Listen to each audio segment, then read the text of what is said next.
Hello, I'm Des Dearlove, co-founder of Thinkers50, and I'm delighted to be here today to introduce the next episode in our Coaching Legends series. In these sessions, we talk to exceptional coaches, individuals who have worked with top business leaders. And our aim is to bring you insights and learnings from their experiences in the C-suite that can make you both a better leader and a better coach.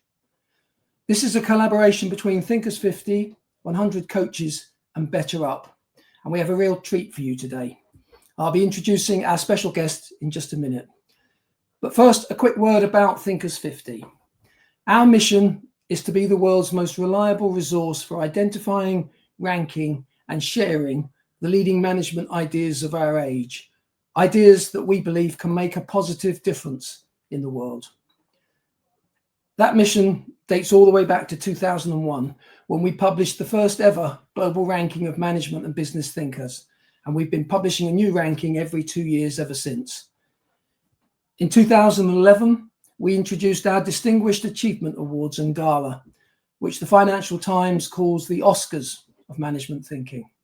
Shortly after that, the Thinkers50 Radar, 30 exciting up-and-coming new thinkers, we launched as well, which is published every January, and the Thinkers50 Hall of Fame to honor the careers of exceptional thinkers. In 2023, then, it was natural that with our friends at 100 Coaches and Better Up, we added our Coaching Legends list, which recognizes and honors the lasting influence and contribution of exceptional coaches. So what's the red thread that connects all our work? Well, I like to think that Thinkers50 connects the most practical thinkers with the most thoughtful practitioners. Our mantra is thinkers plus doers equals impact. And that's what this series is all about. Coaches play a vital part in developing leaders. They are the connecting tissue between the world of ideas and practice.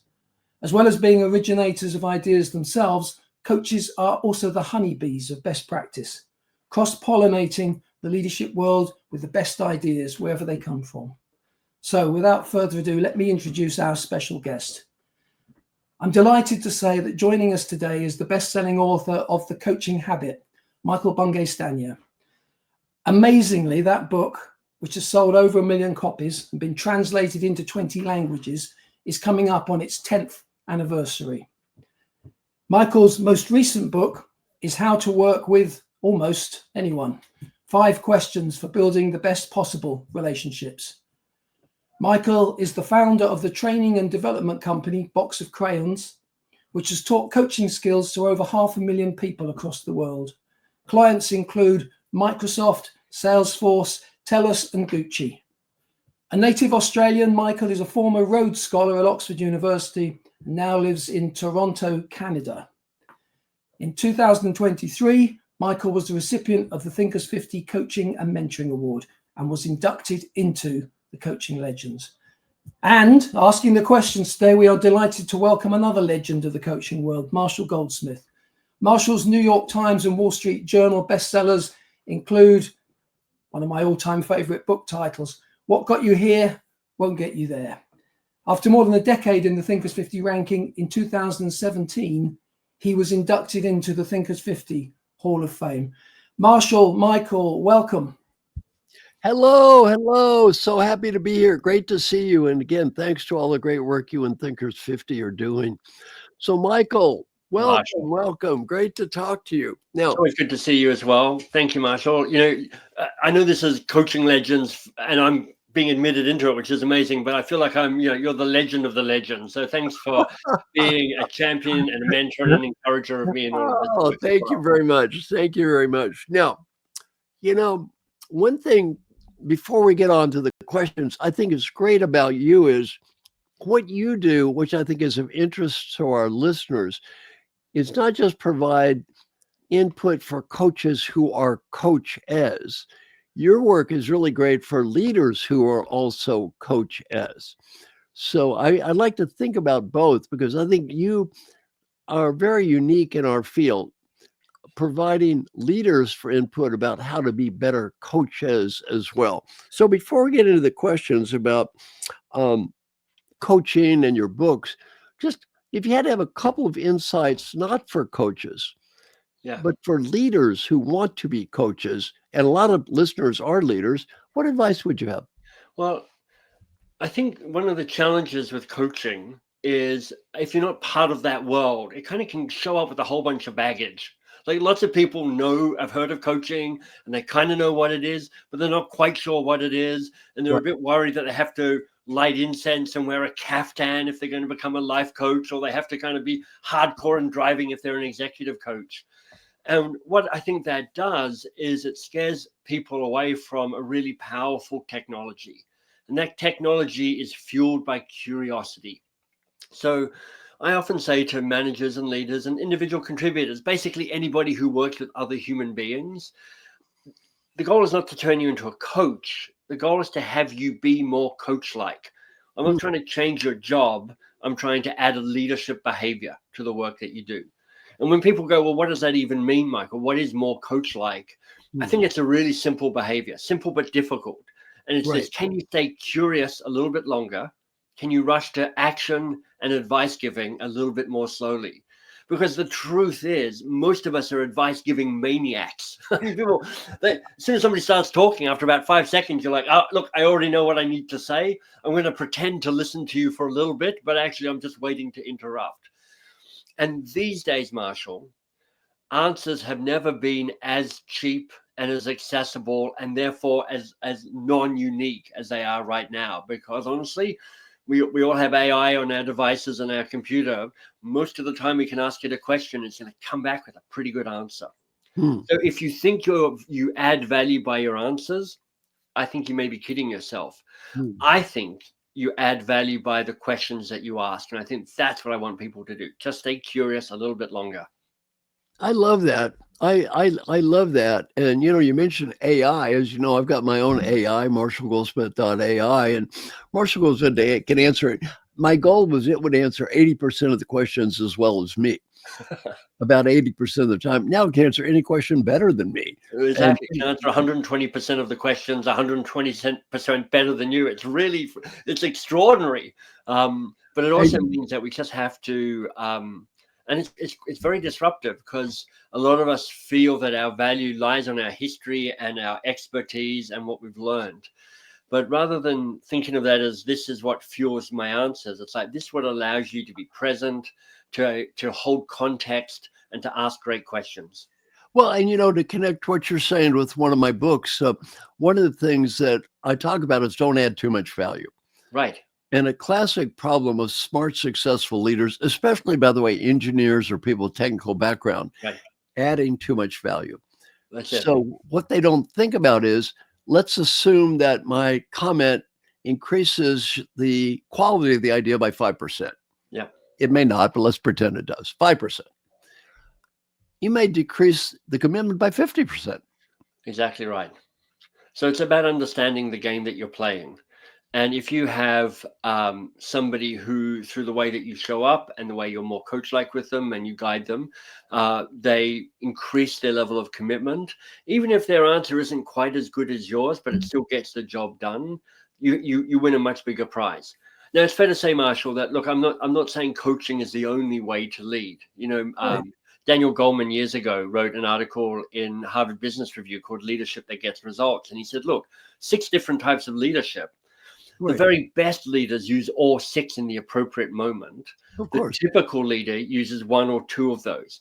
But coaching was one of the least utilized, even though it has a real impact on engagement and impact and bottom line, the 2 DNA strands of a successful organization.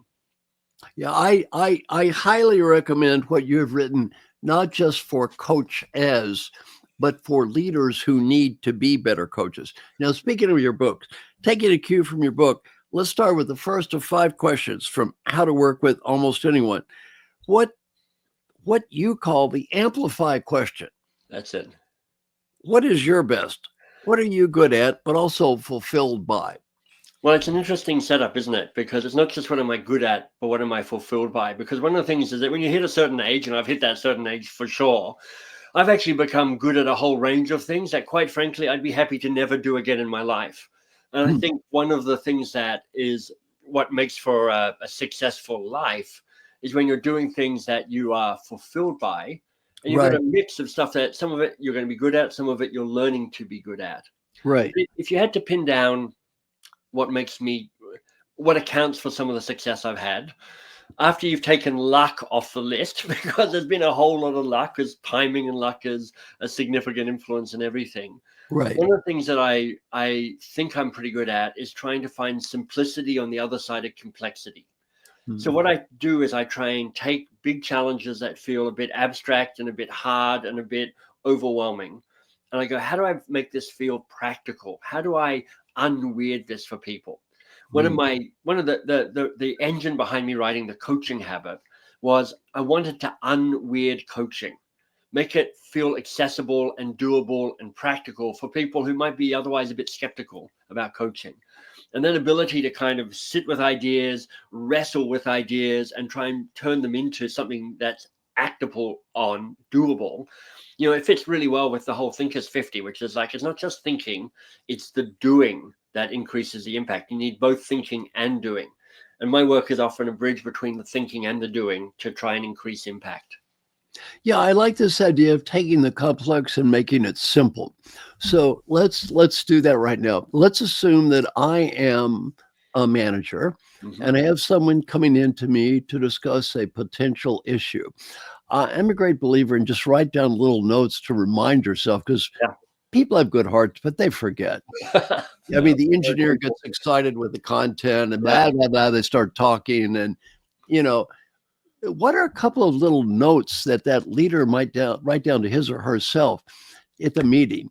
Just keep it in your mind, the stuff you're talking about, being a great coach. Well, I'm going to say there are two bigger picture things to remember than two really tactical things that they can kind of keep in front of them. Good. The big one is just to notice that the way they're probably going to add value is not by having the answer, but by asking the great question. Okay. So stay curious a bit longer. Not for hours, not for days, not for weeks. I'm just talking for 90 seconds. Right. Curious for 90 seconds. That's a win. Right. And then to make that practical, your goal is to notice your advice monster. Your advice monster, that thing that looms up out of the darkness and goes, I'm going to add value to this conversation. So here we go. So that's the kind of big picture, which is like, stay curious, tame my advice monster. And then what I'd be doing is I'd be writing down two favorite questions, just to remind you what the questions are that you want to ask. Good. Now, a great one to start almost every conversation is simply what's on your mind. It's the kickstart question. It accelerates people into talking about the thing that's most important for them. Okay. Another great question is, what's the real challenge here for you? That's the focus question. That's when you kind of like, so what's hard about this? Let's actually get into what the challenge is. And the third great question is, and what else? I often say that it's the best coaching question in the world, because their first answer is never their only answer, and it's rarely their best answer. So if I was guiding this manager, I'd say pick a question, or pick two questions if you have to, and maybe just keep those in front of you and see if you can ask them at least once in this conversation. So I like that, because again, the people that I work with are very bright people. As you've met many of the people I've coached, they're very smart people, and they're all good-hearted people, yet they're busy and 1,000 things are beating them over the head at once. So I like the idea of just some very practical little suggestions, little questions. And as you said, they go into the meeting, just a reminder to breathe, slow down that 285 mile an hour brain just a little bit, breathe. So I like that. Now, the world is changing. It is. What sort of leaders do we need in the new world? You know, that's a very juicy question, because I don't know about you, but when we were together 2 years ago in the Thinkers50 Gala, it just felt like a completely different world than it is now. And it's changed in so many ways. So I suspect me, like a lot of people, are kind of looking around going, what is happening right now? Because it all feels like it's accelerating and becoming a little, the center is not holding, to quote Yeats. So if I'm I'm giving myself this advice as much as I'm giving it to anybody else, Marshall. And I think the things I'm trying to say is, I want to stay curious, because under stress and under chaos and in ambiguity, our curiosity has a tendency to shut down. So I want to understand context as much as I can. Okay, let's stop. tell everybody, what do you mean by the word context? Well, we have a way of projecting onto a situation what we already know. Mhm. And if I step back and I go, what's the context? What's really happening? What other weak signals can I pick up from here? What I'm attuning to is the complexity and the ambiguity of what's going on, and actually trying to stay in the gray a little bit longer rather than rush it to black and white. I see. Now, that's less comfortable, but it's actually a way, I think, of saying more attuned to the nuances of what might be happening. I see. I think there's something around courage here, because what happens when things are chaotic, when things are ambiguous, often one of the things we do is we freeze, the classic fight, freeze response.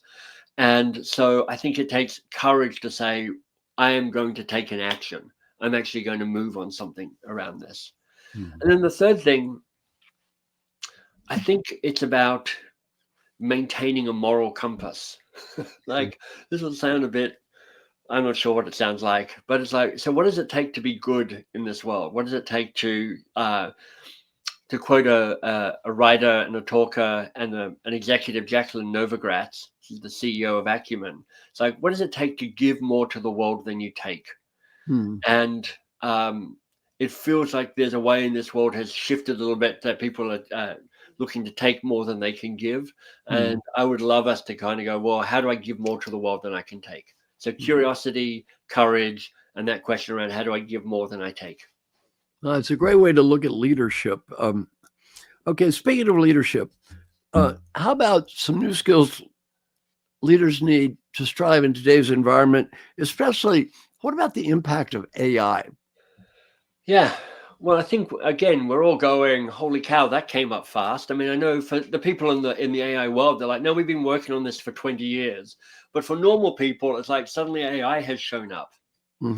So where I would start, instead of what are the new skills I need, I might do an inventory of what skills I currently have and go, which skills do I no longer need?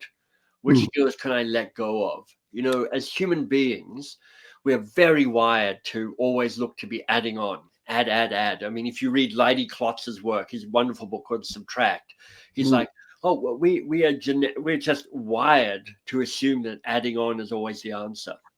Right. And I wonder, it's like, what do I need to stop doing? What do I need to remove? What skills no longer serve me?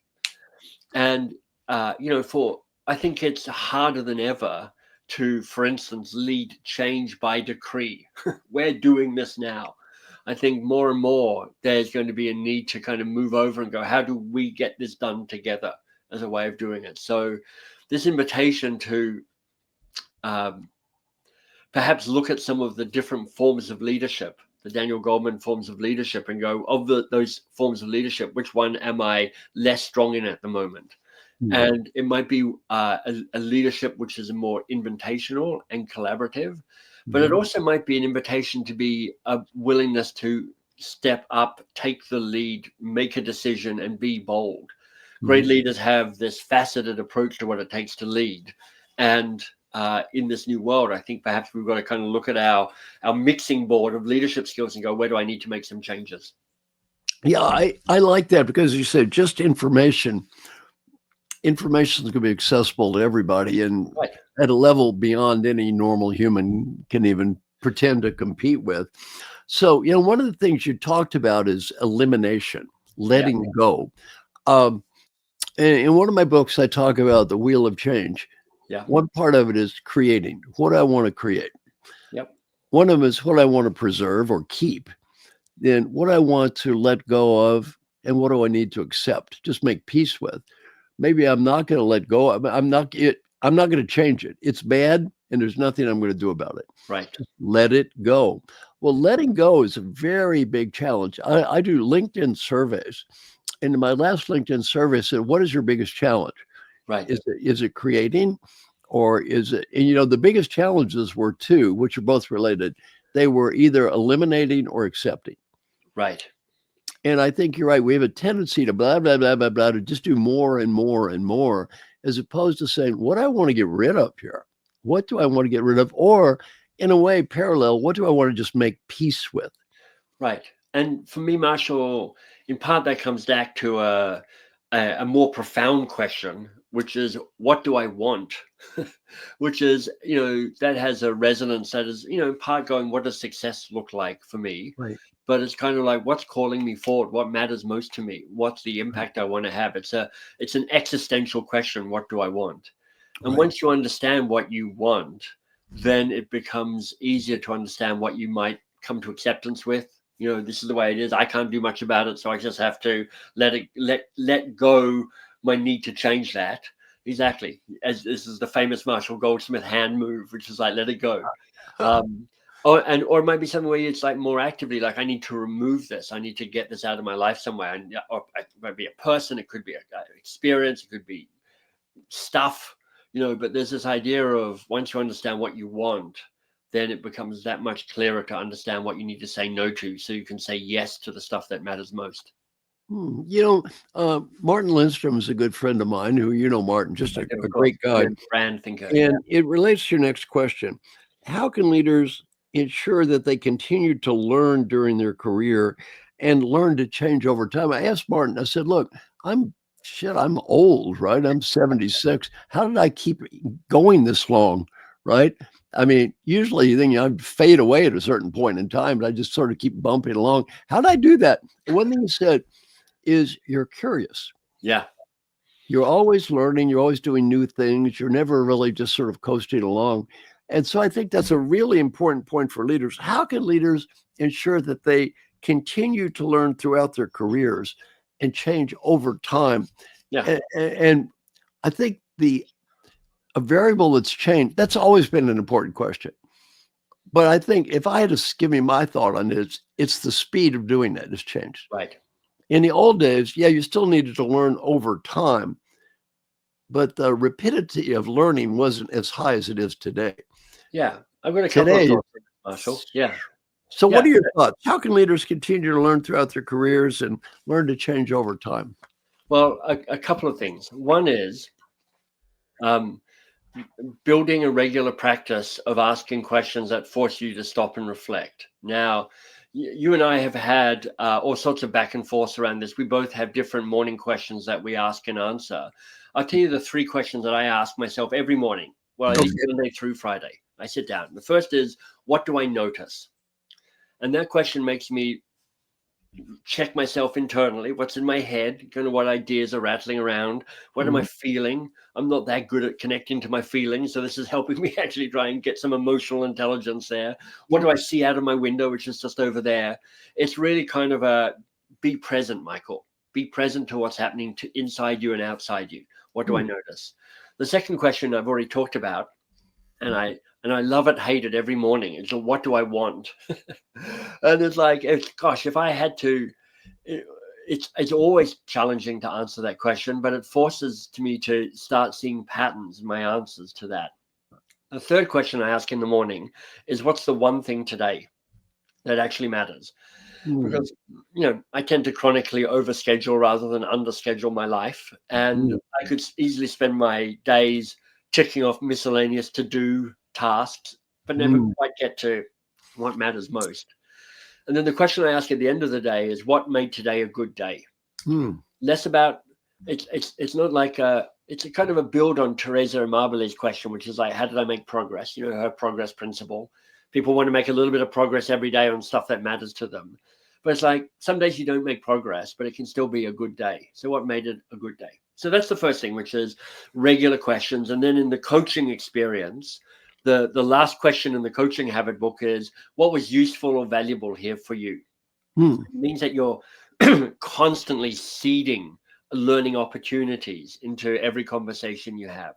And then the third thought for me, Marshall, and I'm looking down there because I have a ukulele down there, and I am a bad ukulele player, and I take some delight in being a bad ukulele player, because in the learning step up, it means there are 4 stages. You are, first of all, unconsciously incompetent. In other words, you don't realize you suck. Right. Then you move into consciously incompetent. You realize you suck. And that's absolutely where I am with ukulele. And what I like about that is it it makes me be an amateur. It makes me struggle. And, you know, I'm in that place in my life where actually I put myself in situations where I'm pretty good. Like I'm pretty good at coaching and I'm pretty good at speaking and I'm pretty good at writing. So most of the time I'm just setting myself up to get this nice reinforcing, well done, Michael, you're so clever, you're so good at this. And to stay consciously incompetent at something and just be like, man, this is hard and I'm bad at it. And nobody's going to be admitting me into the hall of ukulele legends anytime soon. And I think that's a really important discipline, which is like keep finding the stuff that you don't need to be good at, that you need to keep learning. Next question. You mentioned coaching. What is the toughest coaching challenge you ever had, and how did you handle it? Well, I've had plenty of coaching conversations that seem to go really well. A lot of coaching conversations that felt thoroughly mediocre. You know, it's just somehow that the conversation didn't catch. I couldn't find a way in, and that's frustrating for both the person coaching and the person being coached. But I think the hardest situations for me are when I realize I'm out of my depth.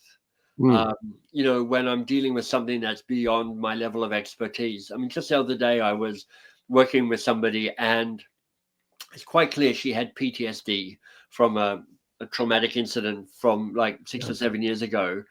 And I'm like, I know just enough about this to be dangerous. Right. And part of it is around being able to recognize this and to stop and to say, here's what I'm seeing. This is the support I've got for you around this. What additional support do you need? How can I help you find the additional support you might need from this? Because that's the danger with some of the stuff is like you wander into dangerous places and you don't even realize that you're potentially not in service to the person you're trying to help. Yeah, it's very interesting. I think that in my case, I've seldom had what you mentioned because people I work with are usually so high up the food chain that's usually not their real issues. Yeah. On the other hand, I have business issues they bring up as if somehow I knew what they were talking about. And as you know, I know absolutely nothing about business myself. So I think it's a great discipline to say, I don't know about that field, as opposed to talking, you know, which is a temptation. Just don't talk. Alan Mullally, our friend from with CEO Ford, had a great discipline. Somebody asked him a question, his first comment, does anyone in the company other than me, who's the most qualified to answer that question? Anybody more than me? Well, there always was. Yeah. So I said, well, why don't we just talk to them? So one of the words I love is this word of humility. And humility often shows up badly representative because sometimes people think humility means kind of being self-effacing and groveling. And I don't think it means that. And sometimes people go, I'm just being, it's a humble brag, which is like the opposite of humility. But for me, humility, which has the same origin in its root word as kind of humus, the rich soil. So I always think of it as humility means you are grounded. You have your feet on the ground, which means you have a kind of clear-eyed view of what you're good at and what you're not so good at. And you're quite comfortable at owning both of those. Right. Like, I know what I'm good at and I'm comfortable claiming the moment around that. I'm also very aware of the many, many, many things, ukulele and more, around the stuff that I'm not so great at. And I lose no status by acknowledging that and saying, I don't know. Oh, I think quite the contrary. I think, you know, anybody in a thought leader position that says, I don't know, gains status. Absolutely. Not loses status because number one, you don't know everything anyway. I mean, there's only a very tiny amount any of us actually know. Yeah. All right. Speaking of learning, what was your biggest mistake and what did you learn from that?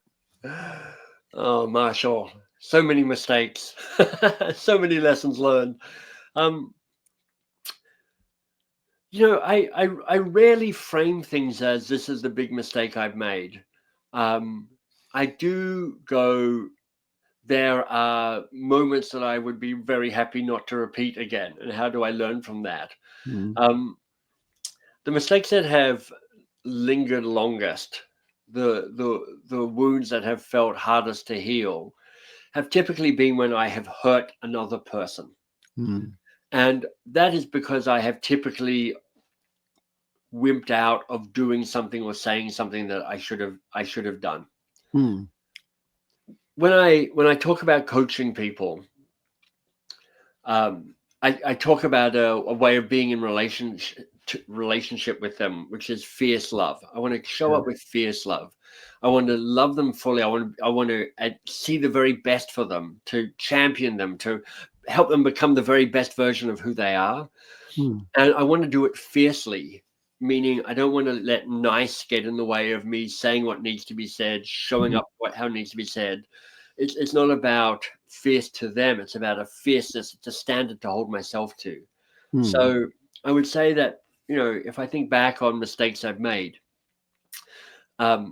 the lesson I've learned from there is to try and hold myself to the standard of fierce love to the people with whom I interact, because they'll get the best of me that way, and I'll get the best of me as well.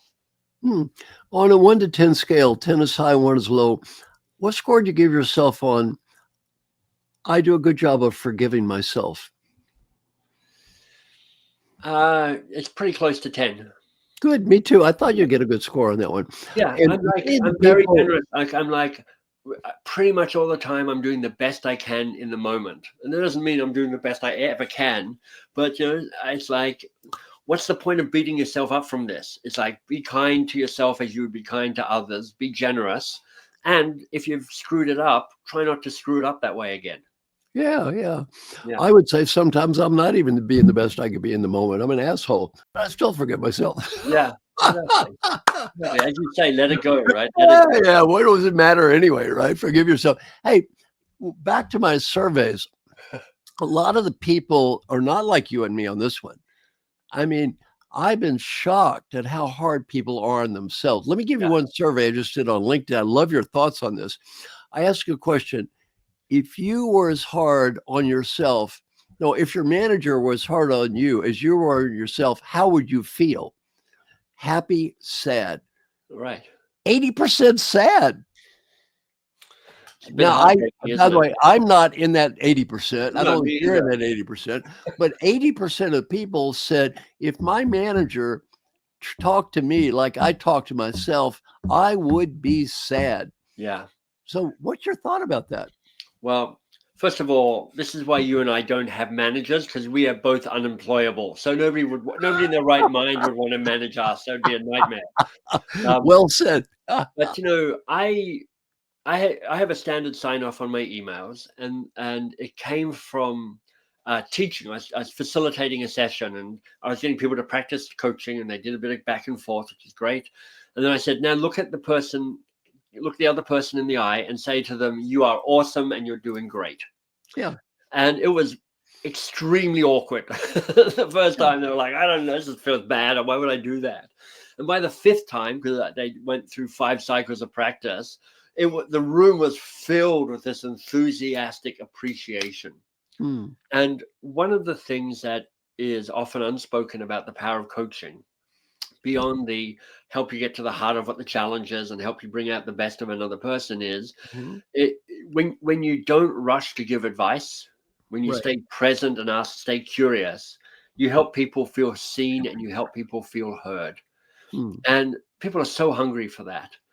And this idea of so I moved this "you're awesome and you're doing great" into the sign-off line of my email, and 3 times a week I get somebody emailing me back going, "Thank you, I really needed to hear that today."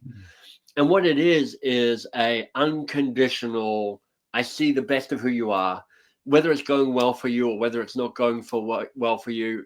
You're doing great. I bet you're doing your best or as close to it as you can. And it's like, keep going. I see your essential awesomeness around that. And I realize that I'm lucky to have that as a ongoing talk track in my own brain. Because, fundamentally, I'm like, Michael, you're awesome and you're doing great. Thank you. Now, finally, one bit of advice for the coaches that you haven't already given, maybe, and one bit of advice for the leaders. Well, I mean, what I'm hoping people have already heard is the power of fierce love, being present to that, the power of humility, being clear-eyed about your own strength and your own weakness, and the power of staying curious a bit longer rather than rushing to advice. I think the thing I would just want to end on and kind of really emphasize, Marshall, is you have to realize that just people are not as interested in your advice as you think they are. and your advice actually isn't as good as you think it is. So there is still a place for advice, absolutely. Like it's the Thinkers 50. It's people with ideas that they want to share. So there's a lot of wisdom that can be passed on through advice and through teaching.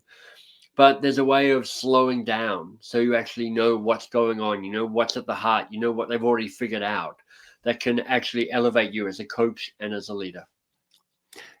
You know, one of the things, you've been a member of our 100 Coaches group for a long time. What's one of the things you've learned being a member of that group and hanging around with all those other people?